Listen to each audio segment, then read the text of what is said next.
Did you know a trip to the bathroom in ancient Rome was more dangerous than a trip to war? Well, it might have been if you were unlucky enough to contract one of the many diseases spread around the city as many public baths. Welcome back to the channel. Today, we're heading to the Roman baths, where hygiene meets gossip and disease. The first thing that strikes you when you enter the baths is the smell. It's not unpleasant, at least not yet. There are the usual smells you find around any hot springs: sulfur, minerals, dirt. But those smells mix with the aroma of sweat, urine, and because like any public bathroom today, people relieve themselves in the toilets. These public restrooms are separated by gender, though the Emperor Nero did build some shared bathrooms for men and women in his famous Golden House. Still, this is no time for modesty. Men will often bathe naked with other men. Even gladiators share the baths together after a hard day of training or fighting. This is also a place where men come to relieve themselves of their ailments, both physical and otherwise. Prostitutes ply their trade in the latrines, as do barbers and servants looking to earn a little extra coin. And they're not alone. People from all walks of life meet in the baths. Slaves rub shoulders with senators, soldiers with merchants, freedmen with patricians. All are welcome here. That is, as long as you have the money to pay for it. You see, while the water itself is free, the other services you might want to take advantage of cost money. A massage from a slave can run you nearly 20% of your daily wage. A prostitute can cost even more. And don't forget the tip. Then there are the patrons, the owners of the baths. They usually charge admission fees to and reserve the right to kick anyone out at any time. While most patrons are content to let their customers enjoy the baths in peace, others use their power to make advances on attractive slaves or young boys. Patrons often try to attract customers with special events. In one recorded instance, a patron hosted an archery contest inside the baths, much to the horror of the patrons and customers. So, taking a bath in Rome wasn't just about hygiene, it was a gamble. You paid your admission ticket and took your chances with everything else. Still, people kept coming back. And for good reason. If you wanted to be a part of Roman society, you had to keep yourself clean. Bathing was a big part of that, but it wasn't the only part. So let us spend a little more time talking about what happened in the Roman baths before the bad stuff hit the fan. The typical bathhouse has 3 rooms, each at a different temperature. The hottest room is the caldarium, where the temperature ranges between 98 and 122 degrees Fahrenheit. This is the place to relax. The place where people socialize, discuss politics, catch up on gossip, strike business deals, and maybe pick up a prostitute for a quick trip. This room is also filled with all kinds of equipment.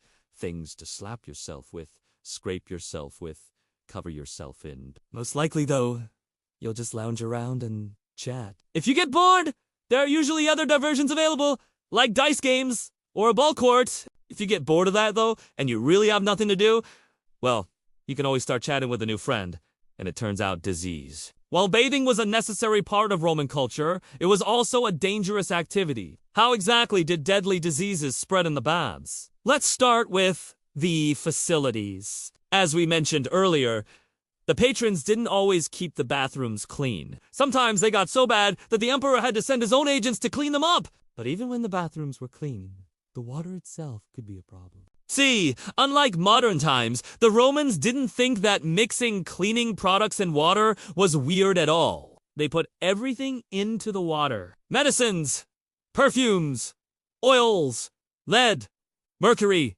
arsenic. You name it.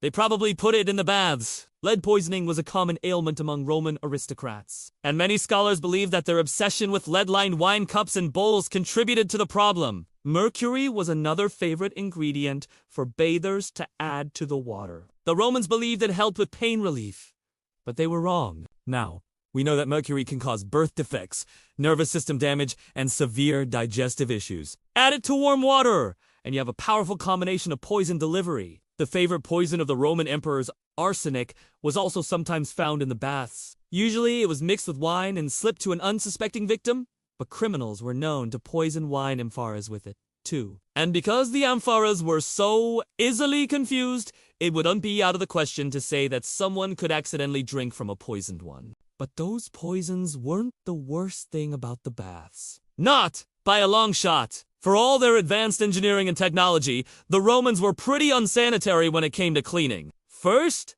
let's talk about the water itself. Public baths rarely had running water, so patrons had to carry their water in from outside. Slaves usually did this job, and they often used the same bucket for cleaning and rinsing. Sometimes the water was cleaned by filtering it through a cloth, but that didn't stop the spread of disease. The water also sat around for days before being dumped and replaced, which gave all kinds of bacteria plenty of time to grow. Some bathhouses tried to combat this problem with nets and ladles, but the patrons usually just ended up flinging the water around anyway. And then there were the patrons themselves, who unknowingly carried disease on their bodies and spread it around with every handshake, embrace, and kiss. Sex workers were especially notorious for spreading disease. That's why in some cities, prostitutes were banned from the baths entirely. Despite the danger, people still flocked to the baths. That's because one of the biggest draws was the black market slave trade. See?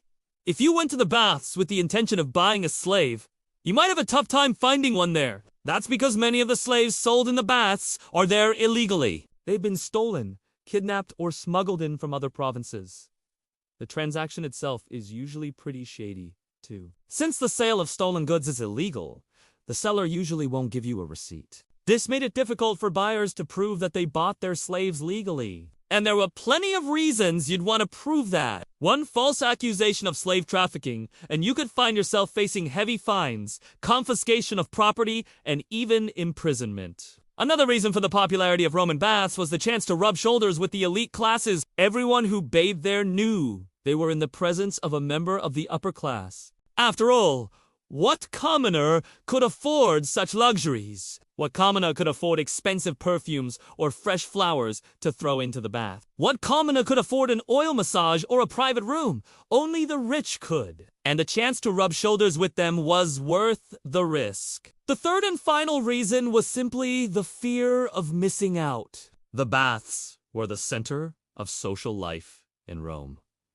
If you didn't go there, you weren't participating in civic life. You weren't keeping up with the latest fashions or the latest scandals. You weren't meeting anyone new. And that meant that you were missing out on the best entertainment, gossip. If you think this sounds like a terrible way to live, you're not alone. Many philosophers throughout history have criticized public baths. The Greek philosopher Epicurus said that he avoided baths because the pleasure they offered was worth the company they brought. The Stoics, a group of philosophers that included Epictetus, Seneca, and Marcus Aurelius, felt the same way. Stoicism teaches that one should avoid all forms of excess, and public baths were the epitome of excess. But not everyone hated public baths. The Roman poet Martial loved them. His collection of epigrams, the 15th book of which is dedicated to the baths, captures the wit, wisdom, and humor of the Roman people. He celebrates the baths as a place where people from all walks of life come together. In one epigram, he compares the baths to a melting pot. In another, he praises the patrons for providing such a wonderful amenity for the public. What do you think of the Roman baths? Would you visit one? Let us know in the comments below. And be sure to subscribe for more videos like this one. Thanks for watching.